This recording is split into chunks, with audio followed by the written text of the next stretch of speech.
द्वीप पर दीपावली का माहौल है और हर जगह पर रामलीलाओं का आयोजन हो रहा है। राजधानी लखनऊ के न्यू हैदराबाद इलाके में बाल रामलीला होनी थी।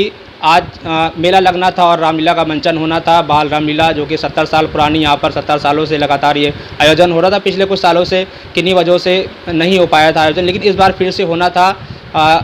लेकिन प्रशासन ने इस कार्यक्रम को कैंसिल कर दिया है। इस कार्यक्रम की जो आयोजक समिति है उसकी हमारे सदस्य मौजूद हैं, शर्मिला महाराज जी मौजूद हैं। हम उनसे बात करेंगे कि क्या कारण रहा कि रामलीला को कैंसिल किया गया। रामलीला समिति की ओर से न्यू हैदराबाद में एक छोटा सा हम लोग कार्यक्रम स्टार्ट हो रहा था। ये नया नहीं, ये 70 साल पुरानी समिति के द्वारा ये कार्यक्रम रामलीला होती थी और उसके बाद रावण दहन किया जाता था। लेकिन ये सत्ता अपने नशे में कुछ चनिंदे कुछ नेता जाकर शासन प्रशासन को दबाव बनाकर हमारी परमिशन को रोकने का काम की है ये सरकार। और यहाँ पे बगल में ही दो व्यवहार किया जा रहा है, इसलिए क्योंकि मैं समाजवादी पार्टी से हूँ और सरकार को जब ये पता चलता है कि समाजवादी पार्टी का कोई कार्यक्रम होता है उसको ये सरकार रोकने का काम कर रही है, जबकि ये धार्मिक कार्य है। और हमें लगता है कि सिर्फ बीजेपी के लोग ही इसका ठेका ले रखे हैं राम बोलने के लिए। अगर हम समाजवादी हैं तो हम राम नहीं बोल सकते हैं। मैं ब्राह्मण समाज से आती हूँ, इसलिए हमें रोका गया। आज सरकार में एसीपी डीसीपी महोदय से मेरी समिति के सदस्य सब लोग वहाँ पहुँचे, लेकिन उनका एक ही कहना है कि लिखित में शिकायत आया। मैं एसीपी डीसीपी महोदय जी से मैं मांग की कि आपको जो लिखित में लेटर प्राप्त हुआ है, शिकायत आई है, उसको दिखाने का काम करें, लेकिन उन्होंने बला फुसला के हमारी समिति के लोग को डरा कर धमका कर वहाँ से भगाने का काम किए। उल्टा उन्होंने 172 धारा और हमारे यहाँ हमारे पति को नोटिस भेजने का काम किए हैं कि अगर आप 13 तारीख को कार्यक्रम कराएंगे तो आपके ऊपर आगे की कार्रवाई की जाएगी, आपको जेल भेजा जाएगा, फिजूल आपको मुकदमा दर्ज किया जाएगा। और इस तरह की धमकी समिति के लोग को दिया गया है न्यू हैदराबाद में। अचानक से ये रोका गया, जहाँ तक कि आज सुबह देखा गया कि कुछ दुकानदार भी आ गए थे जिनको दुकानें लगानी थी, झूले वगैरह सब आ गए थे। मेला करीब करीब लगने लगा था और शाम को कार्यक्रम होना था। अचानक में ये फैसला लिया गया, आपको रोक लगाई गई, तो इससे कितना नुकसान हुआ और जो लोग जुड़े थे जो नहीं कार्यक्रम हो पाए उससे कितना नुकसान होगा? समिति का तो नहीं, जनता का पैसा नुकसान हुआ। ये कोई पर्सनली कोई भी व्यक्ति का पैसा यहाँ नहीं लगा था। यहाँ पे जनता स्वयं अपने खर्च से इस मेले का आयोजन करते थे।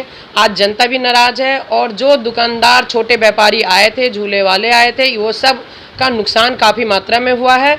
और जनता यहाँ बहुत नाराज़ बैठी हुई है क्योंकि ये कार्यक्रम यहाँ पे सरकार नहीं होने दी है। राम के नाम पर वोट मांगने वाली सरकार आज रामलीला को रोकने का काम किए हैं। ये बहुत ही निंदनीय हमारे लिए, मैं उनके लिए शब्द नहीं घोषित कर सकती हूँ, लेकिन मैं अपने क्षेत्रवासियों से इतना अनुरोध करती हूँ कि अगर अब हमें तो बहुत अथक प्रयास करने के बाद भी सरकार हमको नहीं कार्यक्रम करने दिए। बस मेरा दोष इतना है कि मैं समाजवादी थी, इसलिए ये कार्यक्रम को रोका गया है।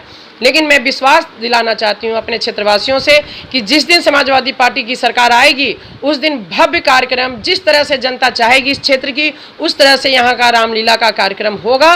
और जो कार्यक्रम धार्मिक स्तर का करना चाहेगी जनता, मैं उसके साथ जनता के साथ खड़ी हूँ और करवाऊँगी अपनी सरकार में। क्या सरकार जो प्रशासन है उससे कारण क्या लिया, क्यों निरस्त किया गया है?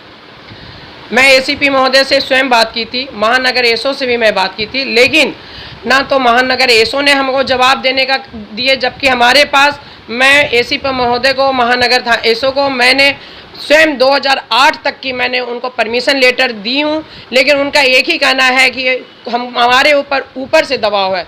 मैं ना तो प्रशासन को मैं किसी तरह का दोष नहीं दे सकती हूँ क्योंकि उनके ही सरकार में उनको नौकरी करना है, इसीलिए प्रशासन डरी हुई है। जब जनता डरी हुई है, प्रशासन को डराया गया है। इस तरह से योगी सरकार के अपने सरकार में नौकरी कराई जा रही है।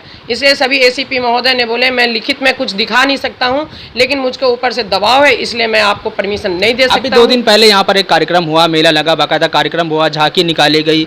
तो अगर ये आयोजन होता तो इससे क्या फ़र्क पड़ता है? क्यों मतलब इस तरह से भेदभाव हो रहा है कि एक कार्यक्रम हो गया है, दूसरा कार्यक्रम को रोक दिया गया है? क्योंकि वो कार्यक्रम जो हुआ था वो भाजपा के कुछ नेताओं ने उसको आयोजन किए थे, इसलिए उसको रोकने का काम नहीं किए थे। प्रशासन ऊपर से आदेश सरकार की आई थी कि वहाँ पे पुलिसकर्मी की सुरक्षा इतनी लगा दी गई थी कि वो जिस तरह से मनचाहा अपना काम करना चाहते हैं उस तरह से काम होती है, क्योंकि उनकी सत्ता है, उनके केंद्र में है। उनके लोग कहते हैं नेतागण कि हमारा केंद्र से लेकर राज्य से लेकर हमारा ना पार्षद, हमारा सांसद, हमारा विधायक सब हमारा है, इसलिए जो वो चाहते हैं वो होता है। और समाजवादी पार्टी का कार्य को रोकने का काम ये सरकार करती है और मुझे राम बोलने से वंचित किया जा रहा है। आज ये सरकार इतनी हद तक गिरी हुई है। ठीक, बहुत धन्यवाद। साफ तौर पर शर्मिला महाराज हमारे साथ बात कर रही थी। ये कालवन कॉलेज निशादगंज वार्ड की पूर्व प्रत्याशी रही, पार्षद प्रत्याशी, और इनका आरोप है कि जो है भेदभाव किया जा रहा है, क्योंकि समाजवादी पार्टी में ये हैं और समाजवादी पार्टी के लोगों को कोई भी कार्यक्रम करने की इजाज़त यहाँ पर नहीं है, जबकि भाजपा के लोग जो है वो सारे कार्यक्रम यहाँ पर करते हैं।